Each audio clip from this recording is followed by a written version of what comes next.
Welcome back to the flip side. This time we are editing a photo with some stars and a lighthouse. If you're looking to get serious about your nighttime photography, this video may help you. Let's get into it.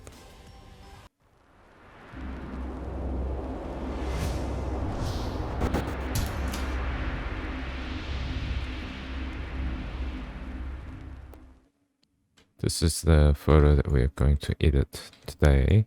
Astrophotography is a very popular genre of photography. If you have a camera that has a long exposure function, I am sure you would have dabbled in it in some form or another. If you haven't yet, I highly recommend you do. The photos you end up with are only a small portion. It's really about the whole experience of going to a remote place at night, being at peace with nature, and with just you and your camera. So obviously, a nighttime photo will be quite underexposed, and all the highlights, usually when there's no lighthouse like this, which is clipping here, will be in the stars, and that's what you would edit for. But this photo is slightly more tricky, and also the light source here is, I don't think it's 100% color accurate. You can see the green. Usually in a astro nighttime photo edit, I would jack up the clarity like way up there. You can also see it does add a lot more noise, and they kind of end up ugly, like these weird patterns. And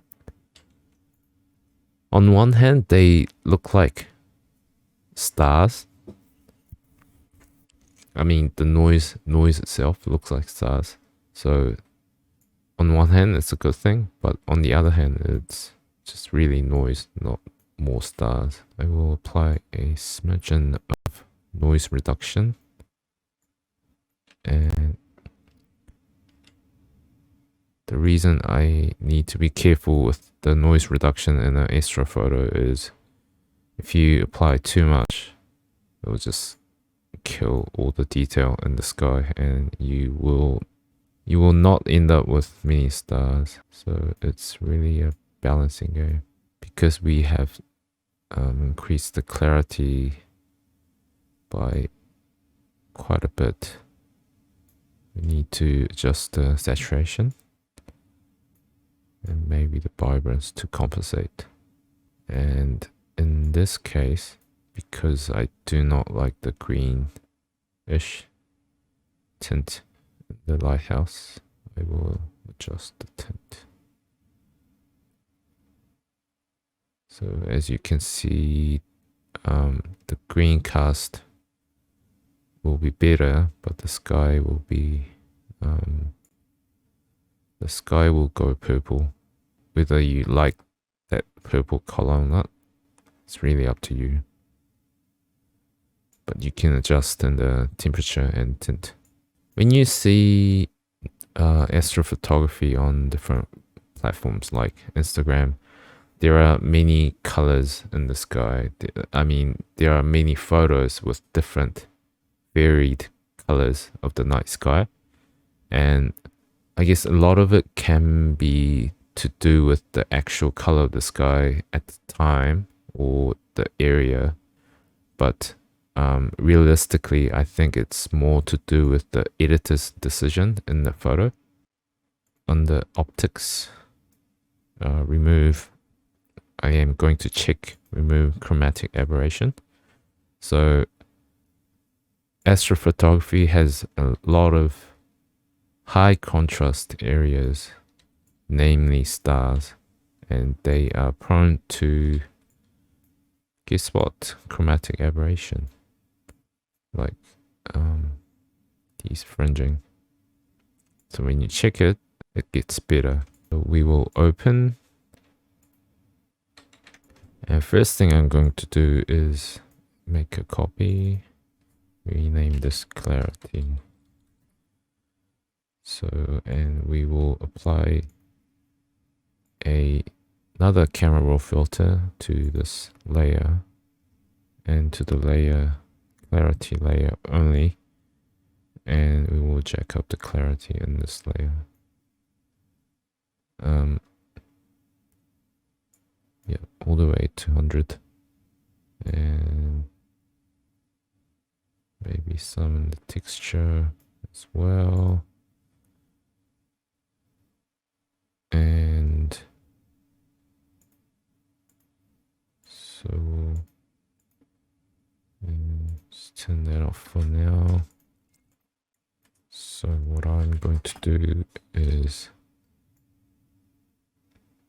select parts of the night sky where there are, I guess, more stars. Usually it'll be the Milky Way if you have captured it. It's not actually the Milky Way galaxy, but people just call it because it looks like it. And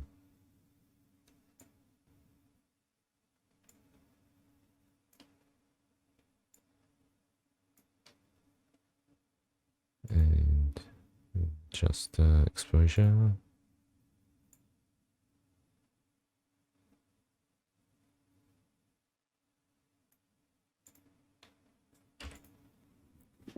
And I will do the exposure thing just one more time so that it's way gradient and not just in a single area.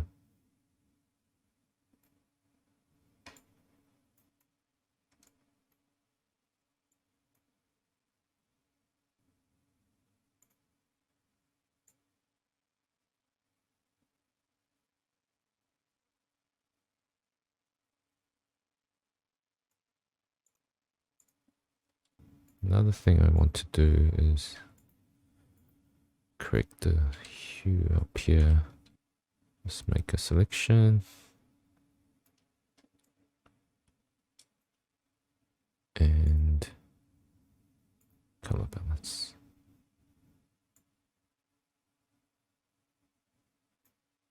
And we'll make the yellow slider. We'll take the yellow slider and move it across to blue. And same with highlights. And try to balance it so it looks more white than yellow and green. Or another thing you can do is kind of desaturate the thing so it doesn't look as weird, but I think that's okay for now. And we'll do the same down here. Just doing rough selections for demonstration purposes, but you can take your time to do a better job of selecting this. And color balance, same thing. Make it bluer and more cyan if you want to, and highlights, same thing. Some people might be okay with the green yellow tint because it's obviously a night scene anyway, but yeah, it just bugs me when I see it. Okay, now what we want to do is add a layer mask to the clarity layer, and then we'll grab the brush tool. So in masking mode, quick mask mode, I'm going to rub out some of this clarity layer stuff here because we've adjusted the color and the layer under it. And maybe some of these bits don't need to be as noisy. Can check how you're going in the mask by alt clicking. I'm getting rid of the clarity adjustments as I'm doing this. So you want to leave the parts that you want to emphasize. So you can see it's still quite noisy.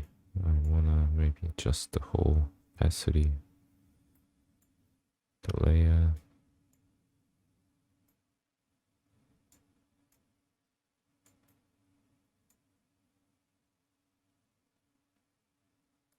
You don't want a hard brush when you're doing this.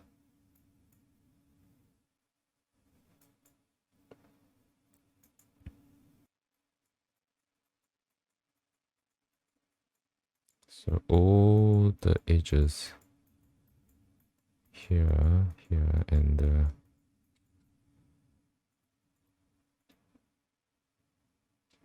parts around here, I don't want to emphasize or have too much noise in, so I'm going to paint all the way around.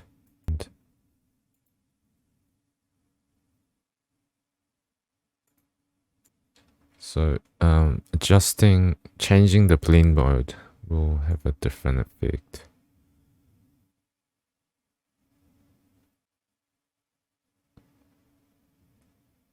It's always either the soft light or normal for me.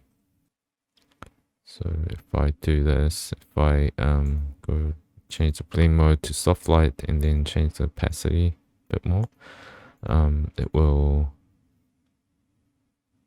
make the image more saturated, but then I will lose some of the detail in the clarity adjustment. So I'll just keep it at normal and keep the opacity at around 70%. Another thing, maybe one last thing I want to do is a color balance adjustment. Just in the central area of the stars.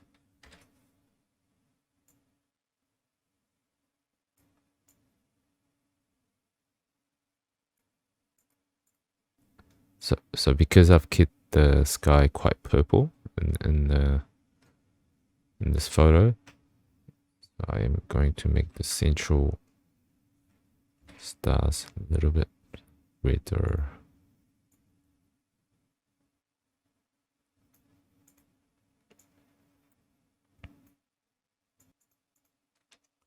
So that will add a slight more variation in the look and feel of the sky.